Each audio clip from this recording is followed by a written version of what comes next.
আপনারা দেখছেন সবুজবঙ্গ নিউজ। হ্যাঁ দর্শক বন্ধুগণ, বিহারের প্রভাব কি বাংলাতে পড়বে? দেখুন, বিহারের চিত্রটা একটু আলাদা, বাংলা চিত্রটা একটু আলাদা। ভালো করে মনোযোগ দিয়ে শুনে রাখবেন। 2026-এর বিধানসভা ভোট বাংলাতে বিধানসভা ভোট যতই এগিয়ে আসছে ততই শাসকের তাসের মতো ঘর ভাঙছে। এটাই কিন্তু বাস্তবে সত্য।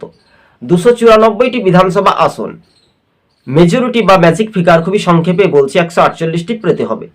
CPM, BJP, Trinamool, Congress, ISF সহ অন্যান্য রাজনৈতিক দল, কোন দল কয়টি আসন পাচ্ছে? তবে এবার কিন্তু তৃণমূল ক্ষমতা হারাচ্ছে। খুব জোর হলে তৃণমূলে 130 গণ্ডি পার করতে পারে সম্ভবত। সিপিএম তারাও বেশ কয়েকটি আসনে এগিয়ে বা জয় হতে পারে। কংগ্রেস তারা 35 থেকে 36 আসনে জয় হতে পারে সম্ভবত। আইএসএফ 10 থেকে 9 ঘরে এইরকম সামথিং পেতে পারে। বিজেপি ও তৃণমূলের মধ্যে ফাইট।